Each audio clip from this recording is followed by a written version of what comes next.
I faced a lot of super scrolls this week, and I'd like to tell everybody that Hawkeye counters super scroll. What? Wait. Save your dark promo credits now. More free stuff is on the way, Valley Club. The first week of non-bug Season 4 in Cosmic Crucible is done. And get ready for a Black Cats event. We're talking about all of these things and everything else in the news for Marvel Strike Force in this edition of your Marvel Strike Force Weekly News Update. This week, I am joined by my brother Dorky Dad. And if you're ready for it, Brother Dorky, let him know what to do.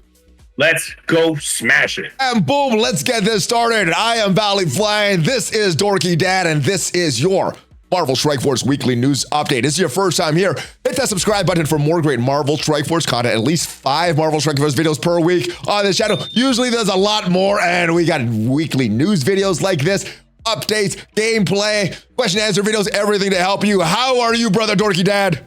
I'm doing fantastic, my man. How you doing? I like that. I like that you're doing fantastic. I'm hyped today for some reason. Got some Cosmic Crucible battles. The game is down right now for maintenance, and there's a lot of corrections of a lot of the errors that went down last week, including Cosmic Crucible. Cosmic Crucible was broken last week. We got some compensation. We got some other compensation. Let's talk about the compensation first. Last week, it was broken. They gave us some measly compensation, but then we got this stuff. 50,000 Cosmic Crucible credits, 20,000 Elite Cosmic Crucible credits, 2 million gold, 25 Quick Heals of Shards, and 2 million T2 level 4 ions. The team did fix the bugs for Room 2. What did you think of this compensation? It did seem a lot better than the first round of compensation that they gave, right? Yeah, the first round was awful, and then it just goes to show, like, just always complain. In everything you do in life, complain about it, and somebody's going to give you something better because you're complaining. I don't know if that's great advice for everywhere, but in Marvel Strike Force, it works. In Marvel Strike Force, that is very good advice. The devs have specifically said that they throw things out there to see how the community is going to react, and they listen to our feedback. So sometimes they normally do things very weak, and then when we complain, then they give us the proper amount. But that is what the devs said. So the more complaining of this game, the better. Now, the other question is, we got this pretty good compensation. I like this compensation. They said they didn't really have the back-end technology to reset the scores like a lot of people were wanting. Would you have rather have them reset the scores or get this compensation, Dorky? I think I'd rather get the compensation because I'm in a huge minority here. I don't care about resetting the season. I just don't think 1 week makes or breaks it. I think the first day you could have been one day. It was 1 day though, right? It wasn't the whole week because people should have known about it after the second day. So it's pretty much 1 day of this. Yeah, exactly. So it's like 1 day you get screwed. After that, like, you know, stage 1 was such a gong show with people just getting one shot. So I understand the frustration behind it. To me, I wasn't in that like reset it or I'm quitting kind of mood for it. I was like, okay. It is what it is. And then they got the better compensation. I was like, yeah, all right. You know? Yeah, the first round of compensation, I was really disappointed. I'm like, what the heck is going on? This, yeah. I'm happy. They could reset. They could not reset. This, I like this stuff. This is good. I have so much Crucible credits now. I don't know what to buy in all the stores. Origin gear, man. Origin gear. Yeah, I'm looking for that astral energy, man. I need Apocalypse, Icarus, all those characters that need that stuff. Let's talk about this season. This season in Cosmic Crucible. Unfortunately, the game is down, so I'll be looking at a screenshot here. And I forgot to take a screenshot of Room 2, the horrible Room 2. Yeah. What are some of your favorite new rooms? And I think the big problem people are having is Bifrost in Room 2 with all the raid bonuses. So what are some of your favorite new rooms, and what are you doing to deal with Bifrost in Room 2 when you do see that there? Yeah, so I think the season is exactly what we thought it was going to be. Like, Rooms 2 and Room 6 are the interesting rooms where you can get losses that are heavily predicated on RNG. Rooms 1, 3, 4, and 5, it doesn't matter what people put in there. There's, like, really solid counters. Yeah. And we have, because it's only 6 rooms, our rosters are so bigger numerically for the established players that we can still allocate exactly the resources we want to stages 2 and 6, and still then 1, 3, 4, 5. Like, we're still fine. Like, we're still not struggling there. I faced a lot of super scrolls this week, and I'd like to tell everybody that Hawkeye counters super scroll. What? Wait. Explain this to me. You were talking a little bit about this before we started recording. How does old school Hawkeye with the old stats, the old kid, how does he be one of these top characters in a game right now? So here's the trick. You got to bring in all of your characters spawning with buffs. And you don't want them putting out debuffs. So like when I bring in Hawkeye, Weaver, Doom, Nova, and I think my last character I brought in was Emma. Okay. Come with buffs. So you don't bring 29.9 because 29.9 spawns a speed up, but he also does a bunch of debuffs, and that supercharges the super-skrull to go faster. So you bring in a character, spawns with no buffs, does a turn meter around without putting other debuffs on the enemy team, and then Weaver can cut him and stun him. Now, is this a meme? Yes. Because Weaver stunned the big super-skrull. Like, I had it happen for me. It's such a Hail Mary because super-skrull has like 45,000 resist when he's fully built. But when it works, it's really funny. And so, yeah, if you want to really budget counter, Hawkeye is the missing link to do a turn meter rewind in there. I thought it was funny. That is fun. I hope I don't see any super-skrulls soon, but once I do see one of those, I do want to try that weird combo, and I think it'll be funny, like you said, when it works. Now, other problem people are having, I think the big problems are the Bifrost in room 2, and like you said, room 6. 6 and 2 are the ones that I'm like, all right, which do I use my Apocalypse on? Do I use it on this big Apocalypse, or do I use this on this big Darkhold? Usually with Quicksilver in there, which makes it very, very tough. So where are you using your Apocalypse preferred? Is it more on that Bifrost, or is it more on whatever is in room 6? 100% exclusively on Bifrost. Okay. I don't like. I've seen Death Seed beat the Bifrost team at high power levels. Most of the time, you only see it doing giant punch downs, but the high power levels, which is where I'm at, like punch acrosses, I've seen it work. It's never once worked for me. Because there's so much RNG on when people get pushed to 50% and all of a sudden they're in stealth. So you're going for Val, but now she's in stealth. You're stuck behind Beta Ray Bill. You're going for Team Loki, but now he's in stealth. Now you've been counterattacked to death. Everyone has a giant Val. She's one-shotting people. She's laughing at you. She's mooning you. Like, it's an absolute mess. So for me, I'm no, I'm bringing Apocalypse. He has a buff flip as well. He's got a one-shot punch. Even if people go into stealth, my big Apocalypse is one-shotting, 7 red star gear to your 18 Beta Ray Bill still. Because Beta Ray Bill, I guess, just doesn't have much life. And he's got that permakill. So it's like, it's been working for me to bring Apocalypse, and it's not otherwise. So I'm always bringing Apocalypse with my Death Seed, subbing out Psylocke. So just so people have other options for stage 6, if you do have that Darkhold Quicksilver, which is very normal, Nova is huge. Okay. He gets a crazy amount of focus from his charge. He has a turn 1 stun. So when you go in there with your Tangled Web Doom comp, your 2099, you want to go ahead, steal the death proof from the Heartless. Okay. Then you want to Weaver stun. Now get this, not Heartless, okay? Let Heartless ult you, because it does no damage turn 1 when he doesn't have offense up and a bunch of debuffs. I just discovered this today. That's very scary. That's scary. That's scary. I too was terrified, but Valley, I beat a Darkhold super-skrull letting him ult. I just my goodness. All right. I think I'm gonna have to try that next week just for science, because that sounds very scary. Letting Heartless do his thing. I know. So here's the thing: you Weaver stun the Quicksilver, so Quicksilver doesn't get his turns. You don't get. You'll get. That's good. That's good. That. You don't get a bunch of debuffs for then Heartless to do a bunch of damage to you, right? Okay. And then you Nova stun Agatha, so that her passive is no longer on the table.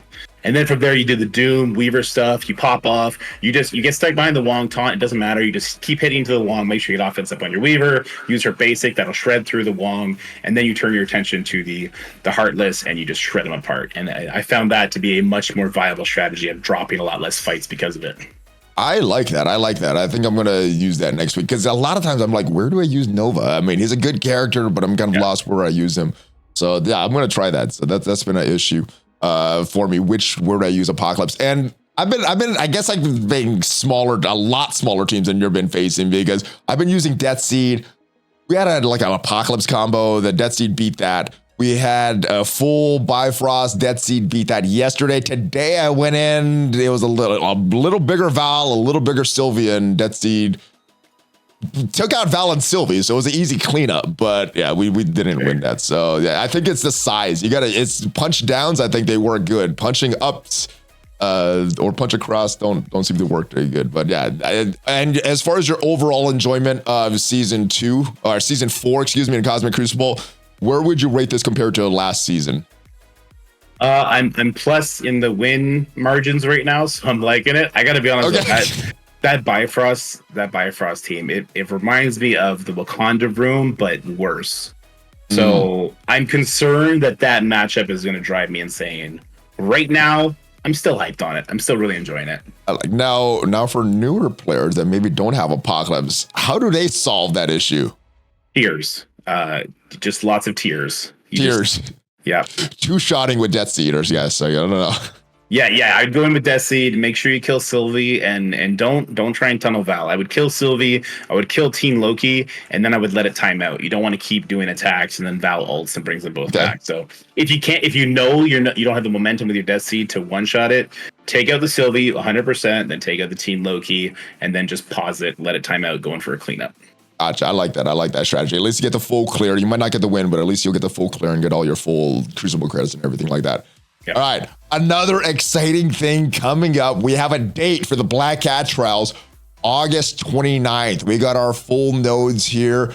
Obviously, we are nowhere. I think Sinister 6 is a trap. Before we move on to some of these other rooms, is Sinister 6 a trap? Do you think they're going to get reworked eventually? I've heard that Doc Ock's animations are a little different on that character select screen. Yeah. There's been rumors of Green Goblin and Swarm got a rework for War Defense. Do you think that the route to go is nowhere as big as possible, or is it Sinister 6 in some of these, or maybe some sacrifices? I think both can be true. I think nowhere is a head above Sinister 6, if not 2 heads above. Like a full nowhere team at Gear Tier 14 will be better than a full Sinister 6 team at Gear Tier 18, probably. That's the kind of stat creep that has happened since Sinister 6 was brought into the game. With that said, I do think Doc Ock is going to get a rework and put on a City Tech raid team. I kind of envisioned this raid team just mirroring what Death Seed was, right? So we got the Magneto. Yeah, we got the Magneto rework. That's our old legendary, plus a new legendary, plus maybe one rework Sinister 6 member. Oh, I like this. I like what you're saying here. Right? So I think for this run, it's a trap. You will not have good success with your Sinister 6 members. For next run, we might actually have a secondary team that we can use on it. That would be nice. That would be nice. Now, I've given some recommendations on who I think are going to be best on this node, on each nodes. You've given some recommendations. The other challenges are Mystic Villains, Global Controllers, and Brawlers. Which do you think is going to be the toughest section, just based on what you've seen and looking at your roster, which characters are available? All these tags are pretty stacked. I think the real issue is going to be the nodes in between Mystic Villains and Global Controller, because we got the 2 big name characters, Morgan Le Fay and Dr. Doom. Yes, and how we can transition from node to node, still using at the very least Morgan Le Fay. I think you're probably going to want to use Morgan on all 4 of these nodes, which makes her a great candidate for further investment if you haven't already. Yeah. And just how we can, because she's got amazing sustain. Her turns, they pop off like nerds, which is a type of candy. Sorry, Canadian candy. She takes a lot of turns because of her passive, giving her turn meter, with her sustain, with her control. She's an amazing character. I think she is a no-brainer for literally 40% of this trial. Okay. And how you transition from node to node with her cooldowns, I think, will determine your success rate. I think that is good. I think you're right about the cooldowns. That's going to be the big challenge with those characters, because they're awesome characters. You'll smash the first one. After that, it's all about managing the cooldowns. Yeah. So yeah, I think that will be fun. I think we got a lot of good characters, like you said. Now, we did get these Scourges or Pacts. I'm not sure what they're going to be called in this one. We have some of these. You probably want to equip a lot of these. I think this is a no-brainer. World at War, all war abilities. This kind of like the Crucible abilities for the Nova Trials. I think you want to have this one. I looked at some of these, and I think it's best to equip all of these. What do you think? You are the Dark Dimension. You are the Scourge Pacts expert. Are you going to equip all of these? And do you, first, before we get to this, do you think these are what's going to be actually in the game when we get these? Because these data mines, usually they're correct, but sometimes things change. So these data mines, these rules, they kind of line up with what we've seen in the past as far as packs go. So I think this is pretty accurate. Okay. And I've also seen data mines on the actual node composition, the enemies we're going to see. Okay. So these packs with those compositions in mind make a lot of sense going between each other. Gotcha. So like you said, I think there's going to be two different worlds at the top end. I think for the top 500 people, I think it's going to be difficulty 8 with everything equipped. Okay. I think for the top 50, or maybe even for the top 500, it'll be difficulty 9 with everything equipped except for the one called Agents of Nowhere. Is that the one with Cosmic Heroes get the Nowhere tag? Oh, okay. Yeah. Why do you see this one as a problem? I thought this would be just kind of a wash. What is the problem that you're seeing here? Because obviously you look into this stuff a lot deeper than I do. It's a wash for us. This won't affect us because all of our Nowhere characters are already Nowhere characters. Like there's no Cosmic Heroes. We sub in on those nodes. Yeah. But on node 10, if the composition is to be believed, it starts off with a Cosmo, a Nova, a Gamora, 2 Nebulas. There's a Black Bolt in there. There's a bunch of Captain Marvel. So there's a bunch of Cosmic Heroes that are going to come in and get that Nowhere tag, and they have the Nowhere war buffs. So the node 10 is gonna be crazy with this rule.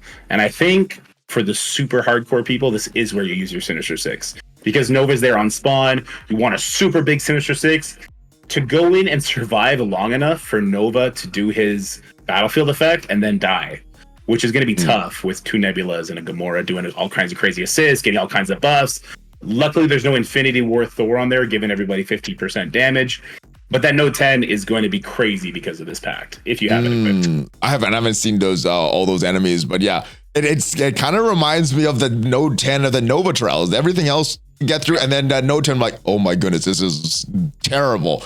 But I guess that's the separator between some of the ranks there. So I guess this is good. So yeah, I like all these. I'm probably going to equip all of them. I'm probably going to stick at difficulty 8. I'm not going to go crazy, go difficulty 9. I'll leave that to the hardcore players like you, my brother. And let's. All right. So that is it. I think it's going to be fun. I am looking forward to it. It is just less than 2 weeks away at this point. We just got done with some blitzing, brother Dorky. I got a question for you. Are you still blitzing for Gwenpool even though the Photon event has ended? No, I need 4 shards to get her at 7 yellow stars. So I'm like, okay, like whatever I got is going to be enough to get those last stars. We're done.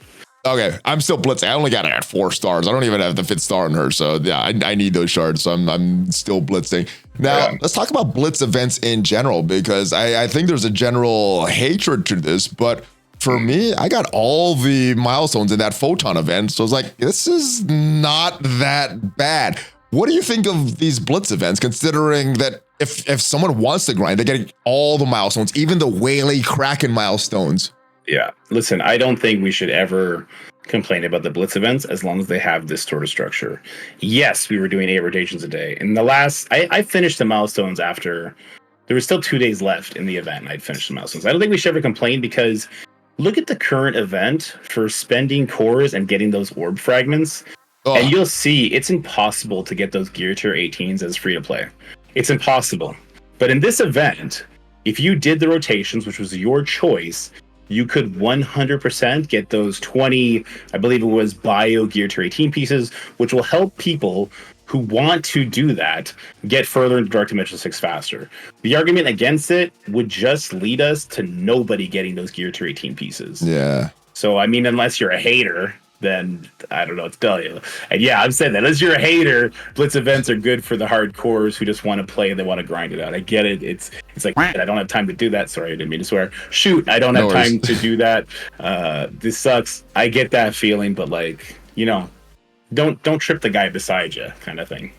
Yeah, every time I see these blitz events, I go, no, not another blitz event. But by the time it's done, I'm like, all right, I got a lot of rewards, and all I had to do is blitz. It sucks. It's not fun. It's boring, but I got a lot of cool resources for that. It's like, all right, do I really hate these blitz events as much as I say at the beginnings? I don't know. I think I kind of like these for the rewards. Let me know what you guys think of these blitz events, Valley Club.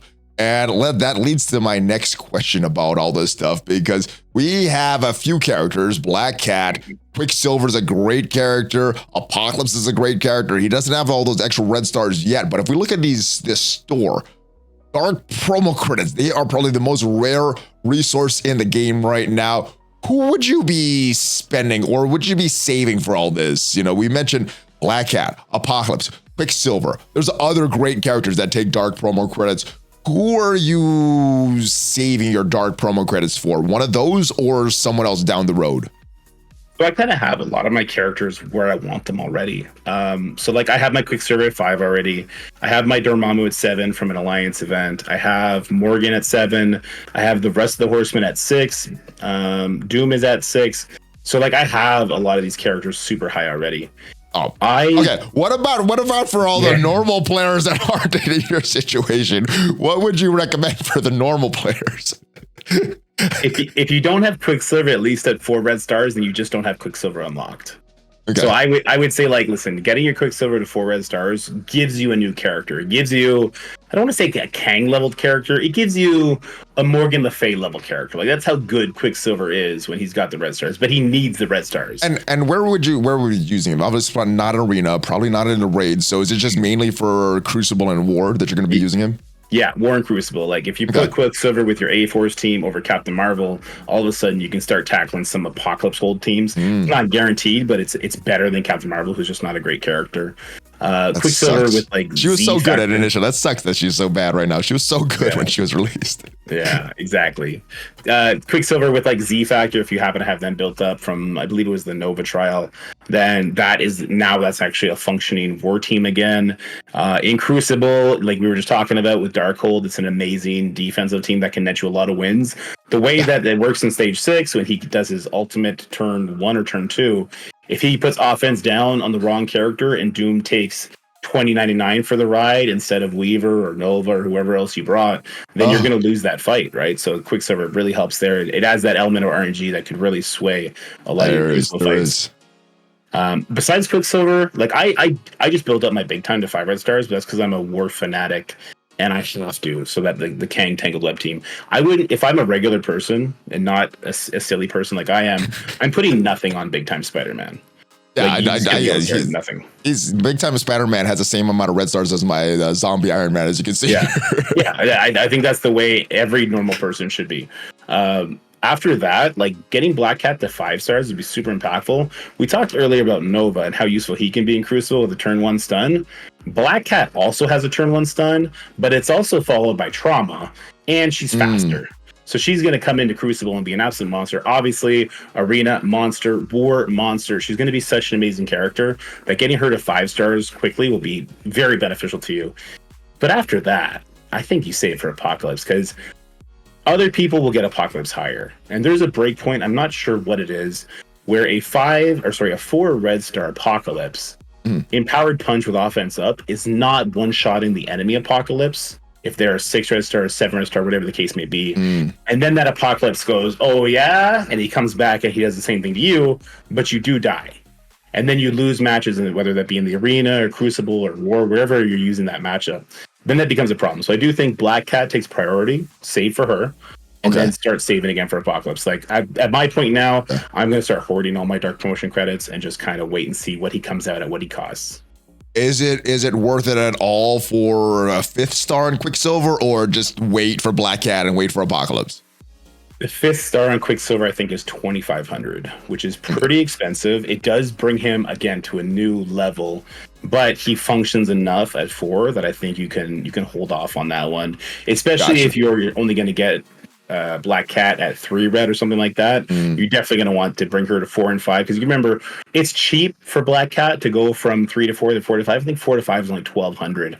So like the horde you have right now, I would definitely just hold on to that and wait to make sure your Black Cat starts at 5 red stars. That makes sense. And I just opened a bunch of red star orbs because now we get the 10x back in the game, because what is that? Miss Marvel's out of there.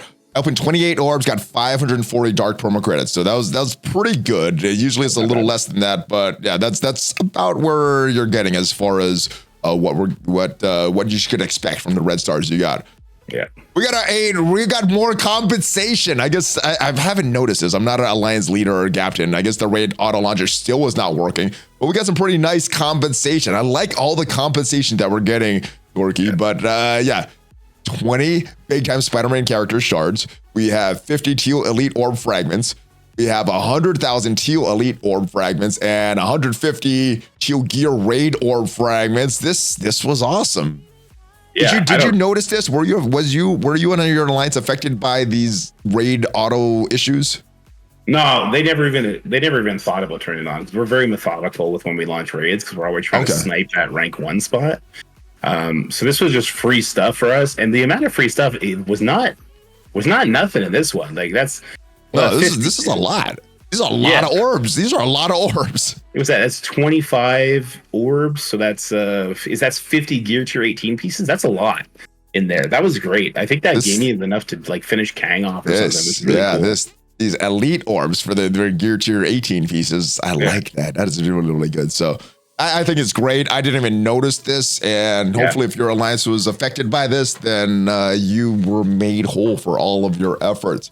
All right, another thing that was added to the game. This was talked about. This was previewed in the Strike Time episode. We now have Jarvis in the game. And yeah I see that. Yeah, the recommendations are a little weird for some of the characters, but I think it's still better than nothing for newer players. And I think that's who this is for. This is for newer and more casual players. If we look at some of these screenshots here, Dark Beast recommendations, I just picked the characters. So this is good. We're getting some recommendations there. I'm not sure if these are the best recommendations, but they got the sales in there as well. Yeah, sales offers in there. We got our skirmisher for Dark Beast. Now, ISO 8 classes are very weird because it really depends on game mode, depends on what teams you're facing. So these switch a lot. So I'm not sure if Jarvis is always going to give the best recommendations here. But again, I think it's better than nothing. And last but not least, this is the funniest one. The teams.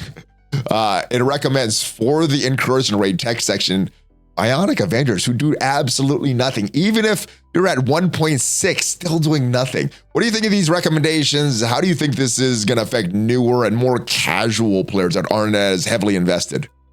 Well, let me tell you something else that's wrong here is that on difficulty 6, the recommended power is like 1.19 million, not 1.6. So it's saying for the harder difficulty, you need a smaller team, which is just, listen, this, I think the Jarvis, like you said, is cool because it's something. Yes, some ISOs fluctuate from mode to mode, but for a newer player, just having one of the ISOs that's good in one of the modes, it's not going to be useless in the other. So I think that's fine. It's good. I'm glad for that. I think the most important thing for like me and you and making videos and talking to people on Twitch who happen to be new players, like just don't build Bionic Avengers. Just don't do it. As far as like the Alpha section global, go Death Seed. What about if you're still in the Doom raids? Is it still worth building it for them if you're a newer player? Nope, we got Kang. You got Kang now. So you get Kang, you get Kestrel, you get Lady Deathstrike. There's your team. You do not need Bionic Avengers. They're not good in Crucible. They're not good in War. They're not good in the later raids. And hopefully, I hope at least that Scopely is finding a way to fast track people to the newest raids. Because if they're stuck in the oldest raids, it's prolonging everything for them to get to where the current content is. So hopefully they're trying to fast track people there. But here's the thing: they needed to put something in this box, right? Yeah. They couldn't have Jarvis everywhere and then for the text section and there's just nothing. Or you open it and it says like no current options. Like they know what they did. They made the nodes impossible to complete readily. I don't think they are prepared to have our strategy-based teams here. So I'm going to be interested in the next raid where they say there's not going to be cookie cutter teams. They said there's going to be more theory crafting in the raids. I'm interested to see how that affects these Jarvis recommendations. But like you said, this is better than not having anything for new players. I think this is important. And throwing the offers in there, I get it's a business. They got to do it. The offers are trash. They're trash, but that's fine. Some people are going to find them valuable. They could buy them. I don't think it's a good value, so I'm not going to buy it. But some people. Well, now one thing I'm very interested in what you said. Do you think that they're only recommending these full teams, or they're going to be some hybrid teams as far as the recommendations? Because the only one I actually looked at was this tech section of the incursion. Do you think we're going to get some hybrid teams in here, some actual real teams that would beat it? Because I think the best in tech right now is something like you said, Kang, Kestrel, and some other characters. or is there just recommending these the like set teams? I've only seen cookie cutter teams thus far. Okay. I think I've only checked 2 nodes. I only checked this one, and I checked the alpha node. Okay. No, I also checked the mutant node, which was Death Seed, full Death Seed. Didn't show Apocalypse. I checked the alpha node. I think the alpha global node was also recommending Bionic Avengers, which made me laugh. It's like, no, use Death Seed. Come on. Okay. Well, okay. I guess that's good for content creators, because if you want to be highly invested, you want to be the most effective, you got to look for these unique, weird hybrid teams and not just use these cookie cutter teams. But I think this is better than nothing for newer players and casual players that just want to, all right, let's just play. I don't want to min max everything. I just want to have some fun. So I think this is fine for them. We got a new version in Marvel Strike Force, version 7.3.2. So this is the second update since we've got this one. It seems the game is crashing less for a lot of players. I didn't really get a lot of issues since the update dropped, but I know a lot of people were getting disconnected, had to relog in every single time. I know you were having some issues as well. Did this new update help? Yes. Now when I hard close the game and I open it back up, I'm on the proper account. So this helped me. Nice. And I was crashing a lot more. I mean, I just got it this morning or last night, so I haven't been on very much to see if I'm crashing less. Okay. But as long as I don't crash in Crucible or War Attacks, then I don't really care. That's what it matters, right? Yeah. And I guess Arena Attack is somewhat, but the Crucible, and if you're into war. But yeah, I get very frustrated when something happens in Crucible because I like that game mode. But yeah, if it's working better, great. If you're still experiencing issues, though, let me know in the comments. I'll pass that on to the devs. Next, Apocalypse. Saga 8 got reworked, and I'm not sure how this affects the difficulty, but I guess this is going to affect the crash. I know some people were getting crashed. They weren't able to complete this because it just wouldn't start. It reduced the enemies, the unique enemies from 23 to 17. Did you actually go in or heard of anybody that went in since this got changed and see if the difficulty is different or if it's just to prevent more crashing? I don't even know how to read this. So unique enemies. So if there's 23 different, so they just like say now there's 17 different people. They took a Quake off and they put another Heartless on there who happened to already be there. Is that what it is? Because the overall number of enemies they reduce some of the unique enemies and just put some more duplicate enemies. But I know I got a lot of messages from people that are saying, "Hey, I can't complete this. This is super frustrating." And I guess this helps that. Yeah, I mean, as long as they're replacing tougher opponents with easier opponents, then great. It's so hard without, because I haven't gone in there and taken a look. But like you said, if it makes it easier, then great. If it makes it harder, then like what? What are you doing? All right, so if you guys have went in and looked at this, if the difficulty is changed, let me know. But and if you have been crashing on these nodes, hopefully this has helped that and allows it to crash a lot less. All right, other thing we got is a new battle pass. I know everybody's excited about this now. Yeah. The rewards aren't that great, but I do like how they do this battle pass. I like that all these things count. I like that I have to look at this. I like the placement of this. There's a lot that I like about this, but there's a lot that I don't, and this has no value for me. I think the big thing people are talking about is this right here, these Emma shards. What do you think of this new battle pass? And is it more about the battle pass, or is it more about the rewards? I think. So structurally, like you said, I like the change. I like how we're in Crucible, we're getting it done now. The rewards, no. So like, Kang is such an influential character in all game modes now that to pay gate him the way they have, I'm not a super fan of. They've been putting him in a lot of passes, but most of his shards appear in the premium side, and we get like 15 at the end. He's 100 shard unlock, so I wish they would do more. A lot of people are saying, I don't think that was a surprise though, Dorky. When he came out, like, oh, this is going to be the character that they're going to be very stingy on, and they're going to have to buy this, just like Gambit and all these other characters. So that's not a surprise for me that they're doing that. Look forward to Kang in Premium Orbs in 2025, guys. I heard a lot of people saying like Emma's good for new players. Like how do you figure Emma's good for new players? Emma is the niche character used in one war fight or one Crucible fight. Like, if they want to pay gate Kang, sure, I get it. At least put a raid character with it. Like if you need to do an older character that people aren't going to be super interested in, you can put like a Rebirth member in there. You can put an Invader member in there. You can put a Death Seed member in there. Something that would actually help new players get going. And as far as like the value, like I'm not buying this pass. I would love the gear in it. I don't need Kang. I have him maxed. I don't need Emma. I have her maxed. If they wanted to do something for new players, I'm about that. Like we said, Jarvis is great for new players. If you want to give character shards for new players here, great.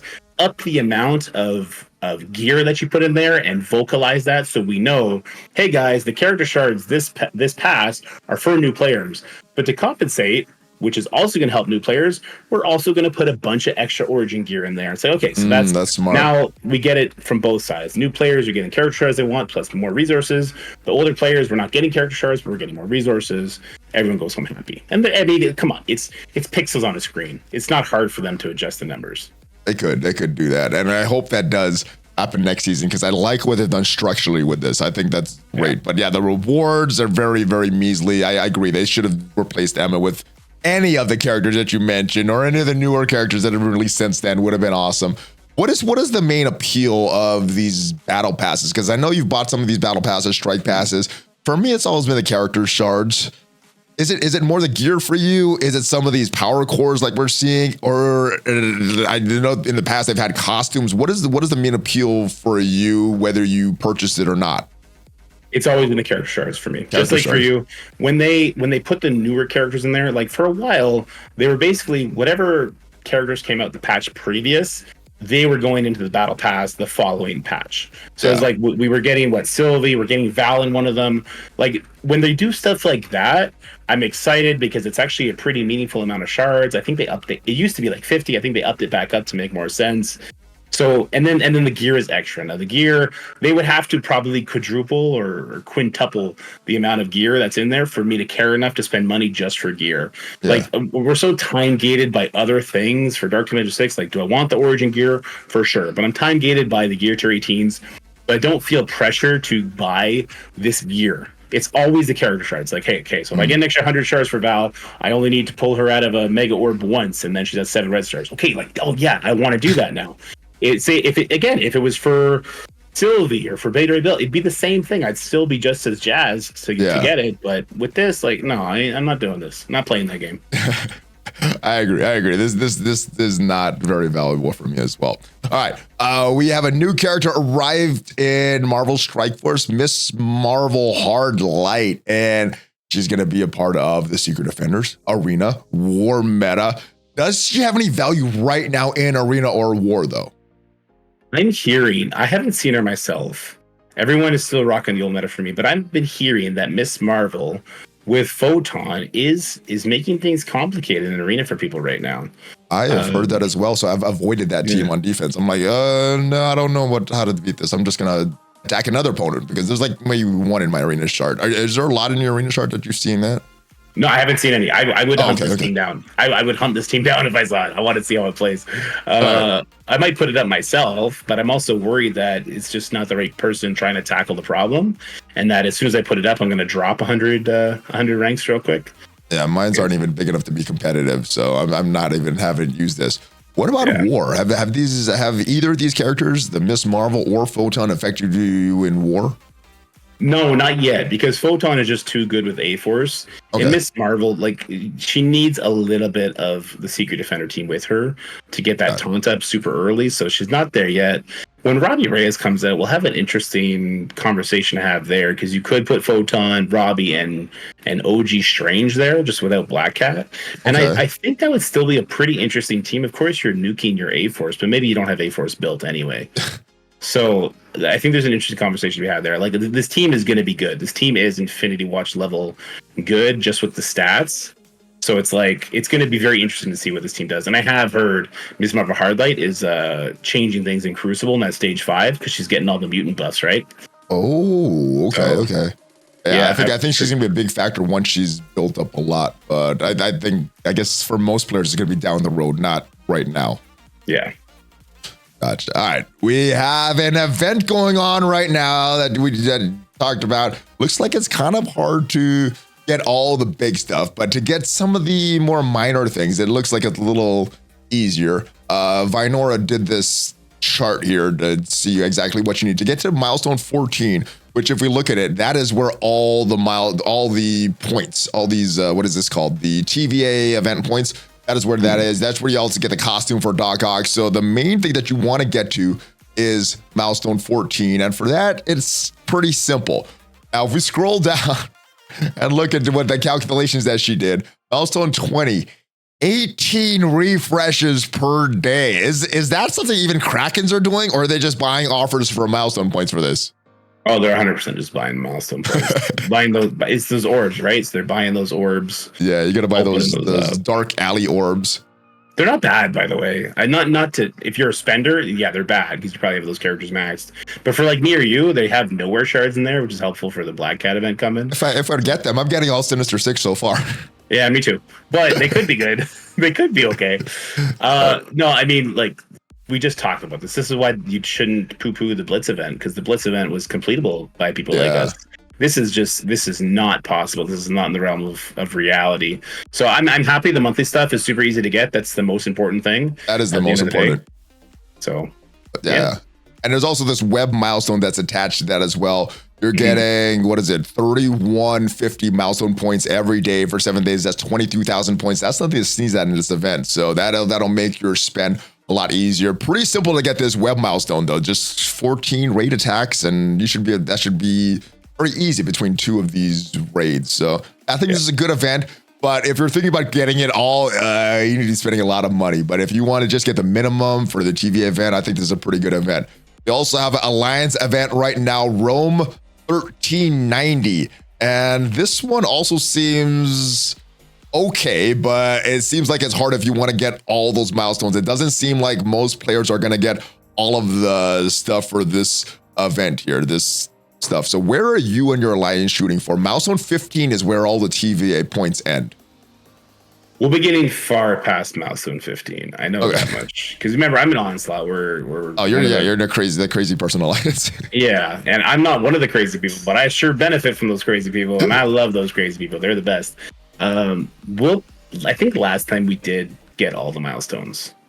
So is that with ISO 8 refreshes, or did a lot of people in your alliance? I think if you do your 50 refreshes, you do your raid battles, because the web milestones are attached to this one as well. So I think if you do all that stuff, it shouldn't be that bad to like get this temp pad at milestone 15. What are you guys? You're going to get all of these though, you said? I'm pretty sure we're going to get all of them. Yeah. I imagine a lot of people are buying those orbs. Not me. Those other orbs, they're not great. But I can imagine other people will be buying them just because, look, I say this all the time, money is relative. If you got a lot more money than me, maybe you're looking at this, you're like, I don't care. And you just do it. And that's the way the world goes. It's all about the fun. If spending X amount is going to get you that proportionate amount of fun in the game, then good. Spend it, especially if you have a lot of disposable income. But if it's not going to get you fun, it's not going to get you a lot. I don't see the point of getting all this stuff. I think fun is one of the huge things. And spend responsibly. If you're listening to this, and I just said what I said, and Valley just said, like, spending if it's fun, good, but make sure you're spending within your means. Spend responsibly, and you have the disposable income to do it, and it's not going to screw up anything. Like more important, like the real stuff we got to worry about, food and life, food, all that stuff. Yes, and by the way, if you are going to spend on this game, make sure you use Amazon coins if it's available in your region, because it will save you some money and it supports the channel. And we got some more bonuses coming. Agent Venom is going to the Arena Orb, and Deathlock is finally going to be farmable in Arena Store for a lot of Arena credits. Are you going to open Arena Orbs, or are you going to wait till he goes, or you already probably have 7 stars, right? I got it maxed. Yeah, I got it maxed. All right, what would you recommend for normal players? Opening these orbs, waiting until he becomes farmable, or what would you do if you didn't have him at 7 stars at this point? Oh man, it really depends on where you are, what difficulty you're at. If you don't have him unlocked, then I would say open the orbs to get him unlocked. To pair him with that Rebirth team for the incursion raid, or for whatever raid you're doing, because Rebirth is an amazing team. They're also great in Crucible. They're great in Wars. They're a good team. So if you don't have it unlocked, I think you do that. If you're struggling and you think an extra star in Agent Venom is going to help you get by, then I do think you open orbs there. If you're fine, you don't. You just wait. Look, I mean, it's a ridiculous time. The fact that Deathlock is just coming out of the orb now and he's been useless for the last 6 months, I don't know how to take that. So Agent Venom's probably going to be in there for longer than his use will survive. He was good until we got the incursion raids. He's not been that yet. But as soon as the incursion raids came out, he's like, this guy is not that good.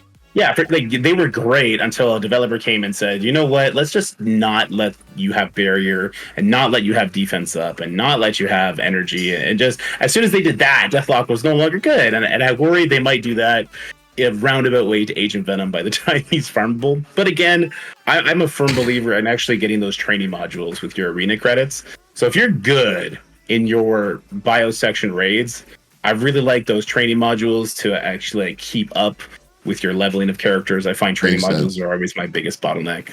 Is that still a bottleneck now that we have a few farmable nodes with the new, I think it's the Nexus rate or the hard difficulties? Is that still a bottleneck for you? The training modules? Yeah, it's my biggest bottleneck. I don't know where I'm getting all this gold from, but I've been getting a lot of gold.